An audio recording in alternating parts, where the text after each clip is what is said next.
만약에 100억 원을 회사 돈을 그대로 횡령해서 사실 도박하기 위해서 횡령했다고 하는 건 뭐 경영 판단이나 뭐 이런 여지도 없는 거잖아요. 그런 경우에는 법정형으로 예상되는 형량은 적어도 7년에서 뭐 한 10년.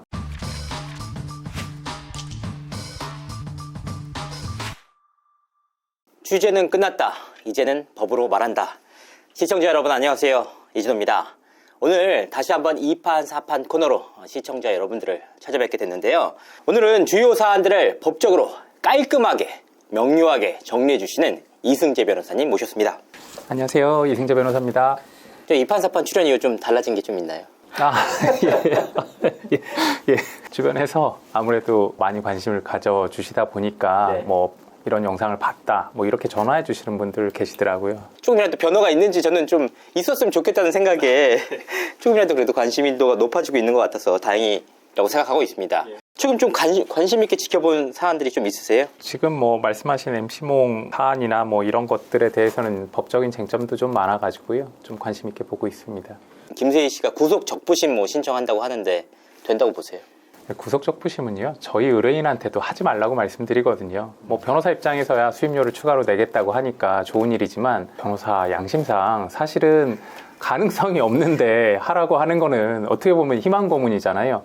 구속 적부심은요, 구속영장 발부 자체가 뭔가 위법하게 진짜 잘못돼서 발부되든지 아니면 그 짧은 시간 안에 뭔가 달라진 사정, 특별한 사정의 변경이 있어야지만 영장을 발부했다가 며칠 만에 사실상 이제 같은 재판부 옆에 있는 판사가 그 영장 잘못됐어 이렇게 적부심사에서 판결하는 경우는 사실은 없다고 봐야 될 겁니다. 인용될 가능성이 몇 프로 정도 됩니까? 변호사니까 0%라고 말씀 못 드리고요. 0.1%도 안 된다고 생각하고 있습니다. 좀 슬픈 사안이네요. 그렇게 마지막까지 들어가게 되면 역시 지푸라기라도 잡고 싶은 게 심정인 것 같습니다. 그렇죠. 구속적부심사 해달라 하시는 분들 정말 많거든요. 보석 청구도 기소되기 전에는 구속적부심사 해달라. 한번 구속되시면 그리고 이제 재판 중에는 보석해달라 이러시는 분들 정말 많습니다. 구치소 생활이 견디기가 영 힘든 게 아니거든요. 죄 짓고 살면 안 된다는 것을 다시 한번 이번 사례를 통해서 확인하게 됐습니다. 오늘 사안은 바로 이제 MC몽 사태 2라운드 배수의 진입니다. 정말 이제 방송을 통해서 나오지 않았다 뿐이지 양측 간에 치열한 공방이 벌어지고 있습니다. 이 방송 나가면 진짜 끝이야 라면서 진짜 배수의 진을 쳤거든요. 정말 서로의 저격과 디스가 장난 아닌데 바로 차가운 회장과 MC몽 측 그리고 PD 수첩 간의 혈전입니다. 이 사안 지난번에 좀 다뤄봤는데 변호사님 좀 달라진 상황에 대해서 좀 살펴보셨나요? MC몽 씨 같은 경우는 뭐 절대적으로 본인의 혐의를 다 부인하고 있고요. 뭐 드러났던 증거들도 뭔가 다 조작된 것이다 이렇게 주장하고 있는 것 같아요. 그에 비해서 이제 뭐 반대되는 측의 논리는 MC몽의 이러한 뭐 예를 들어서 해명이나 뭐 해명하는 방송들이 믿기가 어려운 거 아니냐, 그거는 뭐 좀 더 취재해보니 거짓말이다 뭐 이런 식으로 주장하는 것 같습니다. 자, 그래서 간단하게 핵심 요약에 대해서 정리를 해보도록 하겠습니다. 일단 PD 수첩 측에서 MC몽 씨의 해외 원정 도박에 대해서 취재를 했던 모양입니다. 그것도 단순하게 본인 돈으로 한 게 아니라 회사 돈을 유용해서 해외 원정 도박을 했다. 이런 사실을 인지한 이후 MC몽 씨가 5월 18일부터 3차례에 걸쳐서 라이브 방송을 진행했습니다. 이 과정을 통해서 첫 번째, PD 수첩이 본인에 대한 악의적인 취재를 이어가고 있다. 두 번째, 차준영 회장 측에서 오염된 제보자들을 제공해서 취재를 이어가고 있다. 세 번째, PD수첩 PD가 미국의 한 식당에서 오염된 제보자와 함께 밥을 먹으면서 모의를 했다. 심지어는 청탁금지법 위반이다. 네 번째, 나는 절대로 회사 돈으로 도박을 한 적이 없다라고 주장을 했습니다. 그런데 여기서 정말 방송국 놈들이 장난이 아닙니다. PD수첩 역시 5월 29일과 30일 그리고 6월 1일 4일 동안 걸쳐 예고편을 공개하면서 맞불을 놨습니다. 제가 여태까지 다양한 방송들 봤거든요. 근데 MC몽 씨가 라이브 방송을 하는 모습을 보면서 PD가 이렇게 지켜보는 영상을 올리셨더라고요. PD수첩 입장에서도 최후의 결전을 한번 해보겠다라는 생각으로 공개를 한 것 같습니다. PD수첩 측에서 공개한 예고편 영상에는 아티스트는 미정산으로 시달리고 있는데 그 많은 돈은 어디로 갔느냐, 차 회장이 MC몽에게 몇백억을 줬네, 이런 얘기가 오고 가고 있다. 특히나 직접 PD수첩 제작진을 찾아간 차 회장의 모습이 담기기도 했습니다. 심지어 2부 선공개 영상에는 취재진을 피하는 MC몽 씨의 모습과 김경희 PD, 김지훈 PD, 박가영 PD 등의 실명을 언급하는 MC몽 씨의 모습, 특히나 여기서 중요한 한 가지가 있었는데 청탁금지법 위반이다라는 MC몽 씨의 주장을 정면으로 반박하는 내용이 나왔습니다. MBC 법인카드로 실제로 결제하는 내역까지 그리고 영수증까지 공개를 하면서 MC몽 씨의 주장에 신빙성이 떨어진다라는 맞불을 놨던 겁니다. 심지어는 한인의 한 식당에게 MC몽 씨 도박 많이 해요? 라고 물었고 그런 취지의 내용으로 답변을 하는 직원의 모습이 담기기도 했습니다. 제가 앞서서 말씀드렸지만 강대강 절대 이 방송 나가면 안 돼! 라는 입장과 그게 뭐 우리가 확인 다 했으니까 한번 봐! 라는 PD 수첩의 강대강 대결이 이어지고 있다. 이른바 배수의 진 싸움에서 누가 승리를 하느냐 한번 예측해 보도록 하겠습니다. 이런 내용들 전체적으로 좀 보시니까 좀 어떠세요? 네, 뭐 양측의 주장이 너무 첨예하게 대립하고 있어서 뭐 제가 뭐 사실관계나 방송까지 아직 본 건 아니지만 양쪽 다 더 이상 물러설 수도 없고 뭔가 확실한 자료나 아니면 증거들이 있으니까 뭐 이런 방송 내지는 이런 얘기를 하겠구나 이런 생각은 하고 있습니다. 일단 차가운 회장 측에서는 굉장히 반발을 하면서 방송금지 가처분을 신청하겠다 이런 입장이거든요. 이 방송금지 가처분이 잘 인용이 되는 편인가요? 방송금지 가처분이 인용이 되는 사안은 사실은 좀 확률은 적은 편이고요. 일단은 금지 가처분이 인정이 되려고 하면은 뭐 보전의 필요성이라든지 긴급성이라든지 아니면 본안에서의 승소 가능성 뭐 이런 것들이 필요합니다. 본안에서의 승소 가능성, 즉 이게 뭔가 허위나 뭐 문제가 있는 얘기인지 아니면 뭐 사생활을 침해하는 내용인지 제가 봤을 때 현재 사안 자체는 그런 것 같지는 않고요. 뭐 긴급성이야 당연히 방송이 임박했으니까 인정된다고 할지라도 필요성 측면에서도 뭔가 지금에 있는 MC몽 씨의 주장만으로 방송 자체가 금지되기엔 좀 힘들 것 같습니다. 차가운 회장 입장에서는 사실 두 차례에 걸쳐서 PD수첩 취재진과 만났다고 합니다. 그런데 첫 번째는 단순히 미팅 자리였고 두 번째가 정식 인터뷰 내용이었는데 첫 번째 미팅 장소에서의 촬영을 동의 없이 했고 그 내용을 심지어 선공개 영상을 통해 내보냈다. 이런 입장이에요. 이런 경우 좀 법적으로 문제가 될까요? 우리나라의 법제에서는 대화자 간의 뭐 대화를 일방 당사자가 공개하는 거에 대해서는 뭐 통신비밀법이나 이런 다른 법률에서 금지하고 있지는 않거든요. 그래서 많은 분들이 쉽게 설명을 드리자면 아이폰을 사시면 통화 녹음 기능이 원래 없잖아요. 그리고 삼성 갤럭시 폰을 사면 통화 녹음 기능이 있습니다. 이게 어떻게 보면 한국하고 미국의 법제의 차이 때문이에요. 한국에서는 일방 당사자만의 동의만으로도 뭐 통화 내용을 녹음 내지는 공개할 수 있으니까 갤럭시에서 그런 기능을 집어넣은 거고요. 아이폰 같은 경우는 미국에서는 각 주마다 법률이 틀린데 일부 주에서는 양 당사자 간의 동의 없는 녹음은 불법이라서 그래서 사실은 안 만들어 놓은 겁니다. 그러니까 어쨌든 이제 무단 촬영을 공개했다. 그러니까 단순히 촬영을 한 것으로 모자라 선공개를 했다는 부분을 문제 삼고 있거든요. 형사적으로는 문제될 게 없고요. 민사적으로는 초상권이나 뭐 인격권의 침해를 주장할 수 있을 텐데요. 사실은 방송국에서 이렇게 무단으로 어떻게 보면 인터뷰나 아니면 뭐 일방의 얘기나 이런 것들을 뭐 이렇게 공개하는 경우들은 많고요. 이런 경우에 있어서 손해배상 책임이 인정되는 경우가 자체가 사실은 좀 드물고 우리 법원에서 인격권 침해로 인해 가지고 손해배상액을 크게 인정하지도 않습니다. 방송국 입장에서는요. 그 정도의 뭐 위험 부담에 대해서는 크게 생각하지는 않을 것 같습니다. 괜히 뭐 방송국 놈들 그런 게 아닙니다. 진짜 무서운 사람들이에요. 근데 MC몽 씨의 경우에는 이제 악의적인 제보자들로 인해서 제보가 오염됐다고 주장을 하고 있어요. 그런데 이 내용만으로 방송금지 가처분이 인용되기에는 PD수첩 제작진이 직접 라스베이거스까지 넘어가서 현장 취재를 하거나 관계자들을 하나하나 다 만나는 것으로 확인됐거든요. 이런 부분들도 충분히 방어 논리가 좀 성립이 되나요? 가처분에서는요. 일단은 일어날 일을 못하게 해야 되는 거니까 그러면 거의 대부분 그 짧은 기간에 판사를 설득할 수 있어야 되거든요. 이 방송 자체가 진짜로 조작된 거다. 내지는 이거는 뭐 예를 들어서 사생활이어서 대중에게 공개할 성격 자체가 아니다. 뭐 이 둘 중에 하나는 입증해야 될 텐데 제 생각에는 MC몽 씨가 이거 입증하기는 어려울 겁니다. 여기서 또 다르게 문제가 되는 게 사실 이번 사안이 본질이 120억 가지고 도박했냐 안 했냐인데 사실 이제 MC몽 씨 측에서는 이제 절차에 대해서 굉장히 문제를 삼고 있어요. 선공개된 영상에는 라스베이거스의 한 식당에서 취재진이 MC몽 씨 도박 많이 해요? 라고 묻는 영상이 공개가 됐거든요. 그런데 이제 당사자인 현지 식당 한국인이시거든요. 물론 교포시겠지만 그분이 굉장히 반발하고 있다고 합니다. 미국 법상으로는 이런 식으로 몰래 촬영해서 내보내는 게 안 된다는 입장인데 이게 문제가 될 수 있습니다. 저는 이제 한국 변호사, 한국법 변호사니까 뭐 미국법에 대해서 가타부타 말씀드리기는 좀 부적절하긴 하지만 설사 미국법에 위반된다고 하더라도 여기 한국이잖아요. 한국에서는 미국법에 위반됐는지 여부를 가지고 뭐 형사적인 판단을 하거나 민사적인 판단까지 하는 건 아니거든요.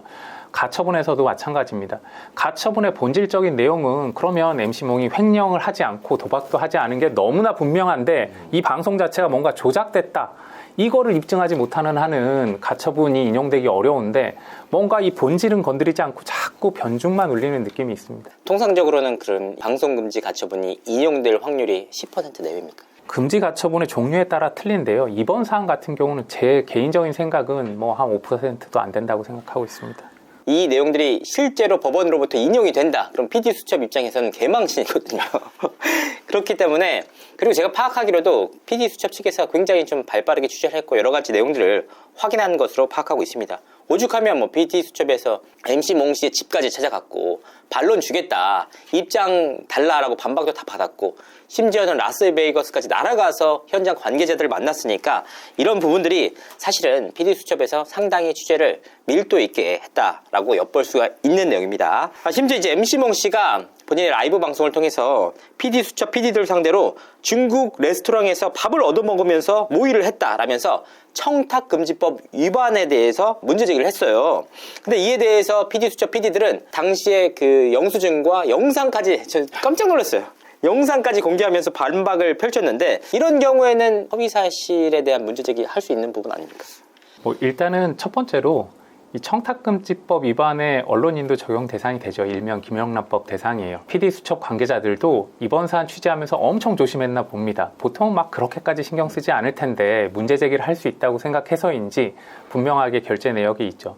그러니까 MC몽이 주장하는 게 허위사실은 맞을 것 같은데 허위사실 유포가 되려고 그러면 이거는 뭔가 허위사실에 대해서 객관적인 고의를 가지고 뭐 유포하는 행위가 있어야 될 텐데 의견 표명에 불과할 것 같아요. 지금은 너네 혹시 청탁금지법 위반한 거 아니야? 너네 밥값 냈어? 이렇게 묻는 거에 불과할 것 같거든요. 그래서 이것만으로 제 생각에는 MC몽이 허위사실 유포죄가 해당할 건 같지는 않는데 일단은 이 사안의 본질적인 뭐 횡령 안 했다, 도박 안 했다가 아니라 너네 이 취재 과정이 청탁금지법 위반이 아니냐는 너무 궁색한 뭔가 접근, 어프로치가 아닌가 그렇게 생각하고 있습니다. 근데 이제 말씀 좀 첨언을 드리자면 이거 아니야? 라는 게 아니고 청탁금지법 위반이야! 라고 했습니다. 그래도 아마 의견 표명이라고 생각하실 것 같습니다. 제작진 입장에서는 사실 굉장히 좀 명예가 불명예스럽잖아요. 그리고 보니까 한 86불 정도였던 것 같은데 좀 안타깝습니다. 네. 결과적으로 변호사님께서 말씀하셨다시피 이번 사안의 본질은 사실 120억 원대에 달하는 회사 돈을 가지고 해외 원정 도박을 했는지 여부입니다. 만약에 MC몽 씨가 앞서서도 말씀을 해주셨지만 120억 원에 달하는 회사 돈을 가지고 유용해서 도박을 했다면 어느 정도의 처벌을 받으실 거라고 좀 생각하십니까? 일단 기본적으로 형법상 횡령죄, 업무상 횡령죄에 해당할 거고요. 10년 이하의 징역입니다. 법정형은요. 근데 횡령 액수가 늘어나게 되면 우리나라 법에서 좀 특별한 규정을 하고 있습니다. 특정 경제범죄에 대해서 가중처벌하게 돼 있는데요. 횡령 액수가 100억 원이잖아요. 그런 경우에 있어서는 5년 이상의 유기징역형입니다. 5년 이상 유기징역형이라는 건 얼마나 무서운 정도의 처벌이냐면 살인죄에 대해서도 5년 이상의 유기징역 또는 무기징역 사형 이렇게 처벌하고 있습니다. 즉 경제적으로 뭔가 살인죄에 버금가는 잘못을 했다라는 건데요. 만약에 100억 원을 회사 돈을 그대로 횡령해서 사실 도박하기 위해서 횡령했다고 하는 건 경영 판단이나 이런 여지도 없는 거잖아요. 그런 경우에는 법정형으로 예상되는 형량은 적어도 7년에서 한 10년 이 정도 사이는 될 겁니다. 구속은 너무 당연하고 이제 5년 이상인데 5년이냐 7년이냐 그 이상이냐 이런 문제라는 말씀이시죠? 예, 양형으로는 아마 법정형은 5년 이상 징역인데 양형으로는 MC몽 씨의 재반 사정 봤을 때는 적어도 7년 이상의 징역형은 나올 것 같습니다. 일단 죄질이 좀 안 좋다는 부분들도 있고 일단 유죄라면요. 네. 유죄를 전제로 말씀을 드리는 겁니다. 만약 이 사안으로 MC몽 씨가 처벌을 받는다면 사실 라이브 방송을 통해서 본인이 주장했던 내용들이 사실은 대부분 허위라는 입증이 좀 되거든요. 이런 경우 좀 가중처벌이 될 수 있을까요? 일단은 업무상 횡령에 있어서 뭐 본질적인 요소까지는 아니지만 범행 후의 정상도 양형 조건에는 분명히 들어가는 거거든요. 어떤 사람이 범죄를 저지른 다음에 반성하고 뭐 피해를 회복하기 위해서 노력하고 뭔가 다시는 재범하지 않겠다고 하는 사람이랑, 만약에 유죄라면 유죄인데도 불구하고 라이브 방송 나와서 거짓말하고 다른 사람 공격하고 뭐 변죽을 울리면서 자꾸 비방하고 이런다고 하면 판사 입장에서 당연히 양형을 계속 가중시킬 수밖에 없습니다. 일단 PD수첩 입장에서는 MC 몽 씨뿐만 아니라 차가원 회장이 함께 도박을 했다는 주장을 내놓고 있어요. 이에 대해서 차가원 회장 측은 아니 무슨 소리냐, 다 제작비를 썼다, 아이돌 그룹 제작하고 여러 가지 다 비용을 썼던 내용이다 라고 반박을 좀 내놓으면서 양측의 입장이 좀 엇갈리는 부분인데, 사실 여기 조금 약간 달라지는 부분이 MC 몽 씨의 입장에서는 본인이 사내 이사긴 하지만 프로듀서이자 소속 연예인 측면이고, 차가원 회장의 경우에는 회사 자체를 소유하고 있는 오너이자 대표인데, 처벌 수위가 좀 양측에 달라질 수가 있나요? 만약 이 120억 원정 도박이 진짜란 가정하에. 진짜라고 하면은 당연히 뭐 주범하고 종범하고 뭐 이렇게 나뉠 텐데요. MC몽이 자기가 사내에 사는 직함뿐이다, 자기는 아티스트다, 이런 건 일종의 양형에 대한 변론 전략입니다. 당연히 자기의 포지션을 낮게 설정하는 게 좋고요. 차가원 회장이 만약에 이 범죄가 사실이라고 그러면 높게 설정하는 게 좋지요. 근데 차가원 회장하고 MC몽에 대해서는 뭐 여러 관계에 대한 뭐 증언이나 아니면 주장들이 난무하고 있잖아요. 그래서 이 둘 사이에서 누가 주범이고 누가 종범인지는 한번 따져봐야 될 것 같습니다. 아마 재판에서 판결이 나겠죠. 기소가 된다면요. 좀 선공개된 영상을 통해서 추가로 좀 제가 여쭤보는 내용인데, PD수첩은 회계사를 직접 불러서 하나하나 회계 장부 관련 자료들을 살펴봤던 모양이에요. 그래서 법인 계좌로 7억 원이 들어오면 다음날 차가원 회장의 계좌로 8억 원이 빠져나간다라는 내용이 나왔거든요. 그쪽 부분이 전문 분야시다 보니까 이런 내용들이 흔한지 좀 궁금하거든요. 뭐 전혀 흔한 일은 아닙니다. 뭐 사실은 회사의 계좌하고 개인의 계좌, 아무리 오너라고 하더라도 개인의 계좌를 요새는 엄격하게 구분해서 보고 있거든요. 그래서 뭐 언론 보도에도 충분히 나오겠지만 큰 그룹의 회장님들도 그렇게 계좌를 섞어 썼다가 구속되시고 그러거든요. 이 사안 역시 계좌를 자세히 따져본다 그러면 횡령 내역은 드러날 수밖에 없을 겁니다. 결과적으로 이 사태로 인해서 빅플래닛 메이드는 급여 미지급 사태로까지 번지고 있습니다. 제가 확인을 해보니까 3, 4개월 월급 못 받으신 분들이 굉장히 많으시더라고요. 결국 양측의 책임 소재에 대해서도 논란이 생기고 있는데, 차가원 회장 측에서는 이거 경영 문제가 아니라 결국은 우리가 허위 저격을 당하면서 회사가 어려워진 거 아니냐, 그래서 처음 문제 제기를 한 언론사를 상대로 거액의 손해배상 청구를 하겠다. 반대쪽에서는 이게 애초에 경영 문제 아니냐, 이 수억 원의 빚과 해외 원정 도박을 엿볼 수 있는 자료들이 계속 나오고 있는데, 이런 일로 인해서 급여 미지급 사태까지 벌어지지 않았느냐, 이렇게 양측의 입장이 엇갈리고 있는 상황입니다. 이런 문제에 대해서 법원에서는 책임 소지를 좀 누구에게 있다고 좀 판단할 가능성이 높다고 보세요? 뭐 결국은 횡령이 있었느냐가 핵심적인 사안이 될 것 같아요. 아마 뭐 조만간 누구에 의해서든 고발 또는 고소 뭐 내지는 인지 뭐 조치가 있을 것 같고, 그렇게 된다면 조사가 이루어질 것 같습니다. 왜냐하면 지금 급여를 못 받은 사람들도 많고 여러 피해자들 아니면 뭐 채권자들도 있을 테니까요. 만약에 PD수첩의 주장과 같이 이 정도 규모의 회사에서 120억이나 되는 자금을 그렇게 눈에 보일 정도로 횡령을 했다, 그리고 정말 이 자금으로 회사와는 전혀 무관한 개인의 도박 자금으로 사용했다고 그런다고 하면 저는 그 회사 직원이라 그러면 절대로 용서를 못할 것 같습니다. 변호사님 용서 못하시죠? 제가 보니까 변호사님 용서를 쉽게 하시는 스타일 아니에요? 조심하세요. 그러니까 결과적으로 좀 보면은 이번 사안이 거액의 횡령, 외환관리법 위반, 해외 원정 도박, 급여 미지급, 이런 문제들이 다 결부된 내용이라고 보거든요. 총괄적으로 본다면 사실 죄질이 안 좋게 볼 수도 있잖아요. 예, 굉장히 안 좋습니다. 어느 정도 나올까요? 한 5년은 기본으로 나올 것 같고. 뭐 일단은 뭐 MC몽하고 뭐 이 차가운 회장하고의 관계가 좀 다를 텐데요. 뭐가 됐든지 간에 지금 말씀하신 대로 제일 큰 혐의는 120억에 대한 횡령이죠. 업무상 횡령 금액이 너무 크고요. 그리고 요 용도가 도박이라는 거가 양형이 안 좋을 겁니다. 뭐 상습 도박죄는 사실은 원래 그것만 따로 처벌한다고 그러면 실형이 나오기는 사실은 어려운 범죄예요. 그리고 근로기준법상의 이제 임금 미지급 같은 경우는 실형도 나오긴 하는데 사실은 이제 임금을 지불하게만 하면 크게 문제되는 건 아니죠. 결국은 핵심적인 사안은 횡령이고요. 이 돈을 횡령해서 그걸 도박에 써서 그 회사를 망하게 하고 그 회사의 임직원에게 월급을 안 줬다. 이거 제가 담당 판사였으면 매우 엄벌할 겁니다. 저라면 10년 이상 징역형은 처할 것 같습니다. 사실 저희가 다루진 않았는데 그 빅플래닛 메이드 측에서도 사기 혐의로 또다시 추가 고소를 당해서 그 금액이 무려 300억 원대에 달하거든요. 그래서 이제 여러 가지 총합적으로 봤을 때 정말 심각한 사안이다. 그래서 MC몽 씨의 라이브 방송을 오히려 이해하게 됐어요. 정말 본인 절망적인 상황에서 쥐도 구석에 물리면 문다고 마지막 그렇게 한번 잽이 아니었을까 이런 생각을 합니다. 근데 반대로 MC몽 씨의 입장에서는 이 혐의를 벗어날 수 있는 여러 가지 방법들이 있는 것으로 보입니다. MC몽 씨의 주장대로 나는 회사 돈으로 하지 않았다. 해외 원정 도박을 했지만 내 돈으로 했다. 이렇게 빠져나갈 수 있는 여지가 있어 보이거든요. 제가 MC몽이라고 그러면 말씀하신 대로 할 수밖에 없을 것 같아요. 일단 일어난 일에 대해서는 흔히 얘기하듯이 성형을 할 수는 없거든요. 일어난 일을 어떻게 잘 분장하느냐의 문제입니다. 내가 가서 도박을 한 거는 본 사람 너무 많아요. 사실은 부인하기 어렵죠. 다만 이제 그 돈의 성격의 문제인데 그 돈이 설령 만약에 회사 돈이었다고 해도 내가 그 돈이 회사 돈인지 몰랐다. 그냥 회장이 준 돈, 자기 개인 돈이라고 해서 준 거 받아가지고 선의로 받은 돈으로 도박한 거에 불과하다. 이런 식으로밖에 변명을 할 수 없을 거고요. 자기는 사내이사는 직함만 올려놓은 거지. 나는 아티스트고 오히려 나도 정상금 못 받았다.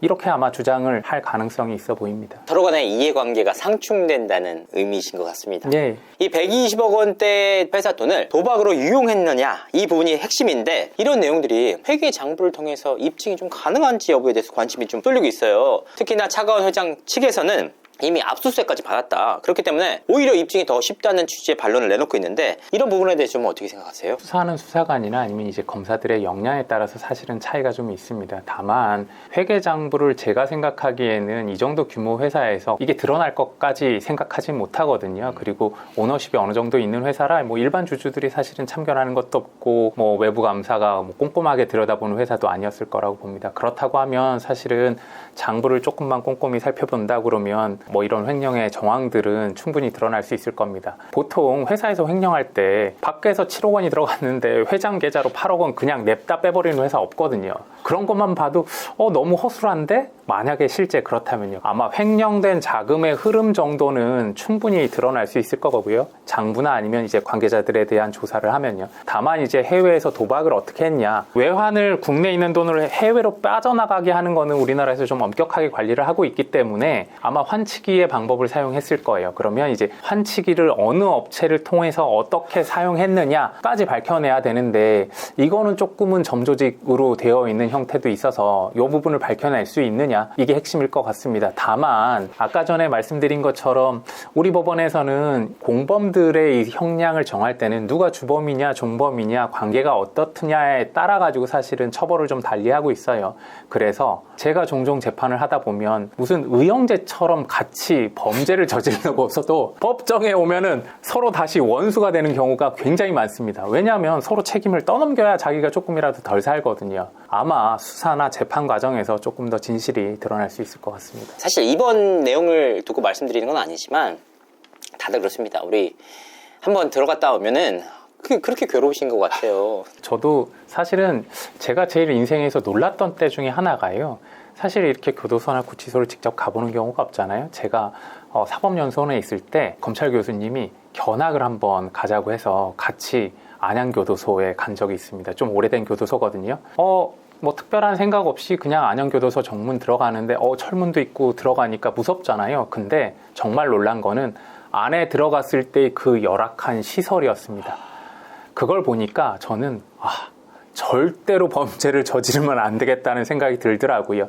우리나라에서 징역형은 단순히 가두는 게 아니라요. 가둬서 괴롭히는 겁니다. 그러니까 이게 이렇게 힘들다니까요. 특히 여름에 가면은 더더욱 괴로울 텐데 아무쪼록 이번 사건에 대해서 아직 실체가 나온 건 없습니다. PD수첩 방송에서 나오는 내용을 통해서 하나하나 팩트를 조목조목 짚어서 추후에도 시청자분들이 깔끔하게 이해하도록 정리를 해드리도록 하겠습니다. 이번 사안은 약 몇 년 정도 진행될까요? 뭐 수사하고 재판하게 되면은 뭐 어느 정도 시간은 필요할 텐데요.